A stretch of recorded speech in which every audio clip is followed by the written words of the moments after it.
my egg freezing journey was a personal decision that I made for myself after my last breakup. I learned very quickly that like we plan and God laughs. And I'm a planner. Okay. I'm planning out years in advance for myself. And I had always planned on being married and having kids at a certain age. And so it was a wake up call for me to really realize that like this was no longer in my control. And I just needed to focus on being the best version of myself that I could be at that time. And so I didn't want to have the pressure of kids and my biological clock weighing on my relationship decisions. I didn't know anything about it going into it because people talk about it, but really not as much as they should.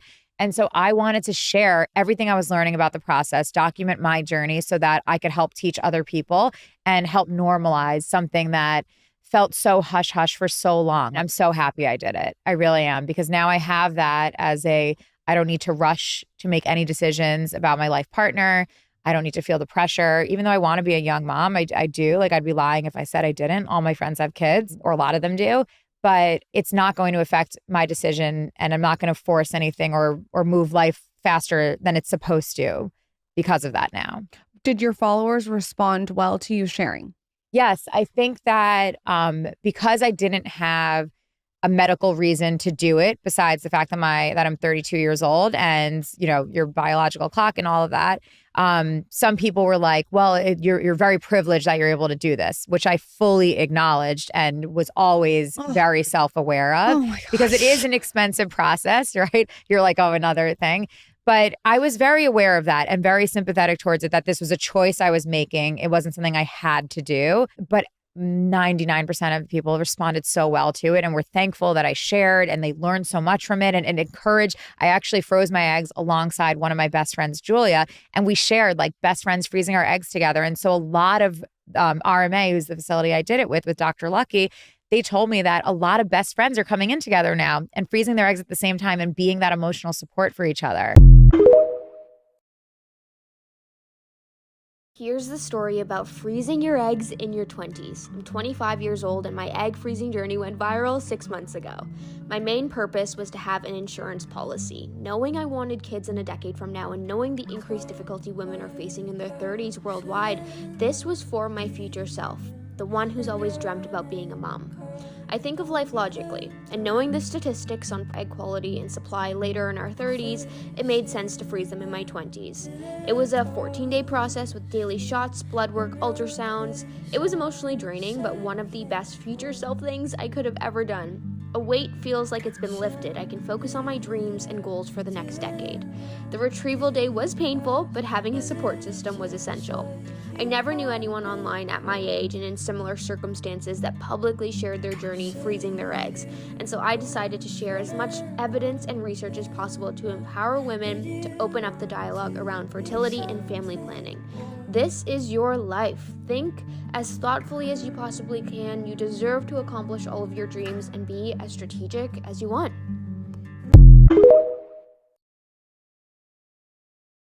I just paid $250 for an initial egg freezing consultation, and here's what I learned. I usually post about careers and finances, so I was a little hesitant to share this, but if you're an ambitious, driven woman in your late 20s, which a lot of you who follow me are, you're probably focused on building your career, especially if you've had a nonlinear career in your 20s like me, and you've probably thought about egg freezing because you're on your own timeline when it comes to building a family. I wish more people talked about this in the context of building a career, so that's why I'm making this video. It's also a huge expense to factor into your personal finances. So the most important thing I learned is there's not a big difference between freezing your eggs when you're 29 versus when you're 32 or 33. But there's really no rush if you're still in your 20s.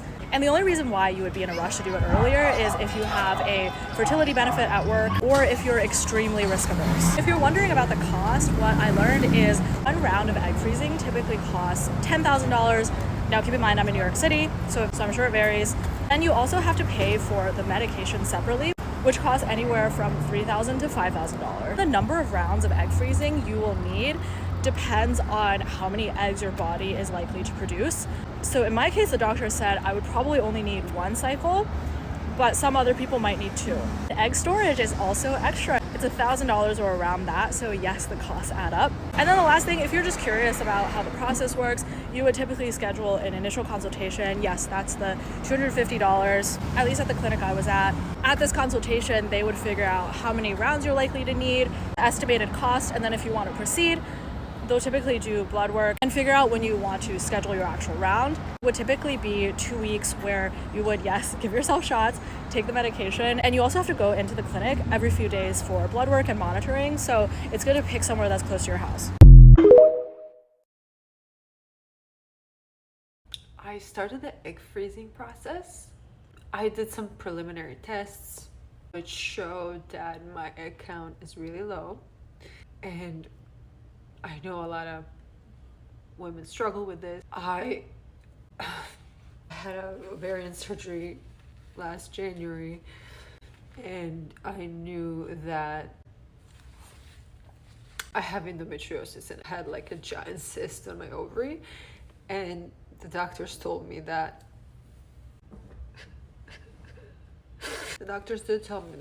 that might affect my fertility, but we didn't even start like the actual egg freezing, so it still might be that my eggs are high quality, but there's just not a lot of them. It's just so sad. I've been like crying the entire day, and you know, people say like, oh, you're not alone, this happens to so many women, but I mean, it feels very alone. Lonely. Like, I just feel this giant pain in my stomach right now. How's your day going?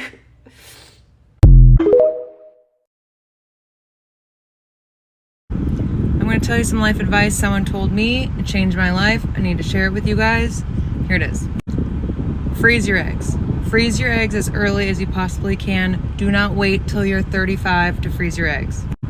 So no matter what, it's going to cost you 10, 15 grand to freeze your eggs. It's a lot, but people buy cars and they pay them off. It's kind of something you got to just invest in. But if you wait till you're older, you're just freezing less and less viable eggs. So when you're 26, 27, 28, I did it when I was 29, freeze your eggs. You'll get a lot more eggs. You'll get your eggs all premium. So do it now. Don't wait. I did it because I thought, well, maybe I'll have one kid. Maybe I want to have 3 kids. And by the time I have a third, I'm going to be 38 and I don't want to do that. So I'll always have eggs frozen at my body when I was 29. So that's my advice. So I'm going through my egg freezing right now with NYU Langone. I'm just going to say it. And it's been a fucking nightmare. I'm going to do a whole other TikTok on exactly what it takes to go through this egg freezing and then egg retrieval process. I'm 32 years old. It's like the perfect time for me to do it. I'm single. I don't know who needs to hear this, but the medical and healthcare system in this country, even for people that can afford something like this, is fucking trash.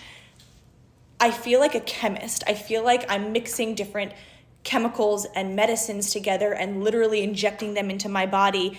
There's nobody there helping me. There's nobody there walking me through this. I'm looking up YouTube tutorials left and right. Every time I call the NYU Langone doctor to help me through this, it gets deferred to a call center.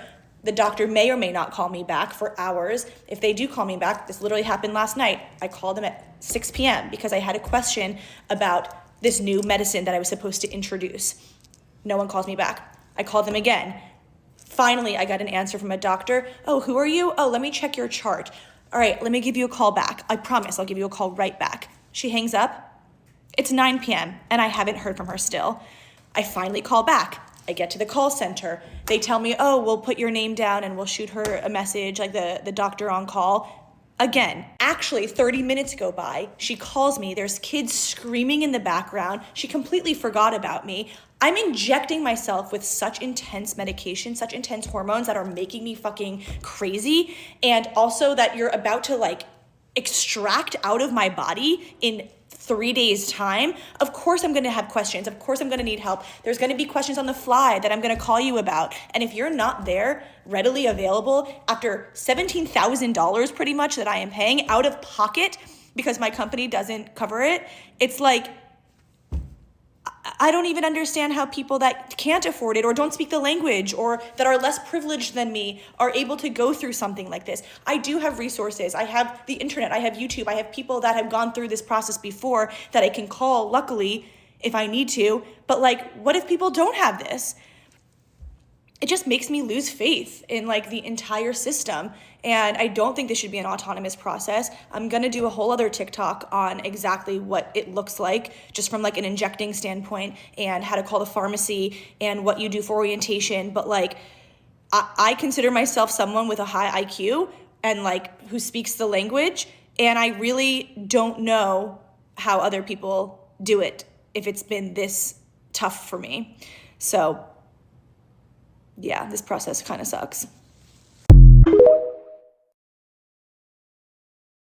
One, I was 25. I didn't want to have a baby, but two, I was like super single. So I was like, I literally can't do this. I can't have a baby right now. If you want to have 3 children, you want to be 90% sure. You are 90% sure you want that number of children, and you definitely don't want to have fertility treatment in the future, then you should start your family at the age of 23. In the end, started sort of finding out about egg freezing, and I called my endometriosis nurse at Guy's and St Thomas's, and I was like, I really want to do this treatment, like, can you help me? And then she referred me to their fertility clinic at Guy's and St Thomas's, which I'm so glad I did, because most of my surgeries were there. They were then able to use all of my endometriosis data and all of the papers that they had to help my fertility treatment. So it was just a case of me actually going ahead and like proactively making that fertility consultation, because unfortunately I had to pay for it. It's not available on the NHS at the moment, but I'm keeping my fingers crossed that it will change very soon.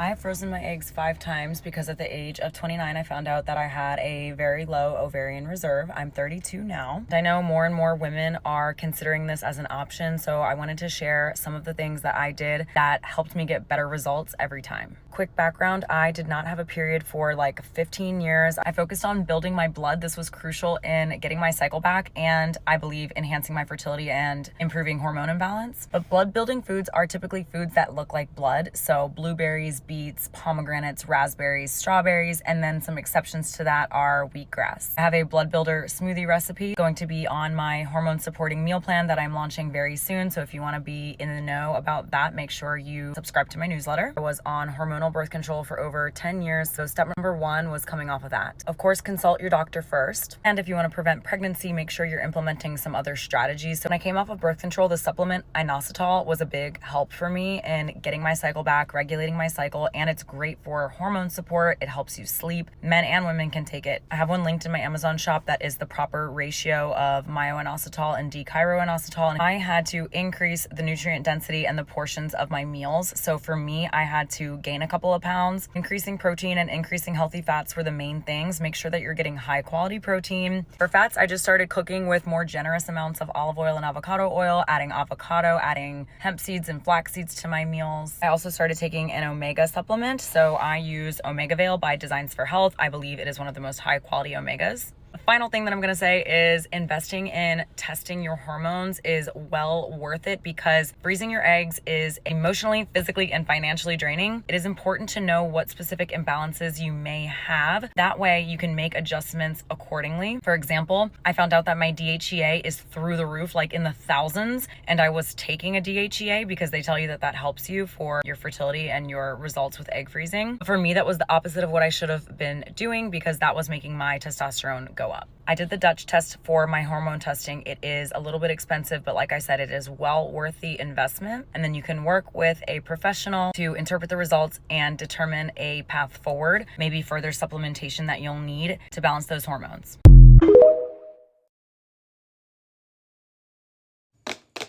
I am egg freezing for the second time. I'm so excited, and I'm gonna tell you why I'm doing it. And I'm speaking from my own personal experience. There are plenty of people that freeze their eggs and have a completely different experience, but I'm speaking from my own. And I'm not a doctor. no medical degree. To give you guys a little context, I froze my eggs last year in January with Spring Fertility in New York City. I was obviously so scared. I had no idea what it was going to entail. I was told that egg freezing was going to be so painful. It was going to be a big disruption in my life, and I was going to get bloated and all these things. Sure, I got a little bloated, but it was nothing that I couldn't handle, and that bloating actually went away within 3 weeks. The process was, for me, a breeze. It was completely doable. Yes, I got a little hormonal, tired. I wasn't really working out. It was worth some uncomfortable moments for the insurance that I'm getting, and that I'm freezing my eggs, and that I get to decide what my future looks like. So why am I freezing again? When you freeze your eggs, you get a certain amount of eggs, right? We're all born with a number. Everyone is different. And it doesn't mean that something's wrong with you if you have less eggs than someone else. Last year, I froze a certain amount of eggs. And I thought to myself, why not freeze again? One egg doesn't mean one embryo. The thing about egg freezing is that you can't test the egg to see if it is a good or bad egg until you want to use it. When you're freezing your eggs, you don't know the quality of that egg. Quality declines as you age. Therefore, I thought, you know what? Why not freeze more eggs while I can and while I'm still young and while these eggs are still young? And so I'm deciding to do it for a second time. My doctor told me that it is extremely common for women and childbearing people to do this,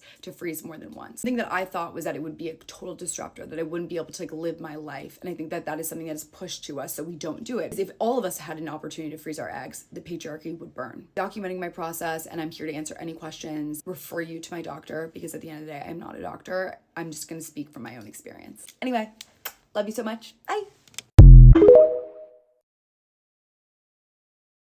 I had frozen my eggs at 32. None of those worked. Oh. Yeah, none of those were viable. Like they defrosted them and they were like, no go. Defrosted, fertilized, went to turn into embryos, did not work. I don't think people talk about that enough. No, it is not a sure thing. And I will tell you, when I went in to meet Dr. Rosenwax the first time at 32, which I was straight off of a heartbreak, and he said to me, why do you want to do this? And I said, well, it's like an insurance policy. If I don't meet anybody, it's like I got money in the bank. And he said, no, let me stop you right there. It is not. This is not a sure thing. I didn't believe him.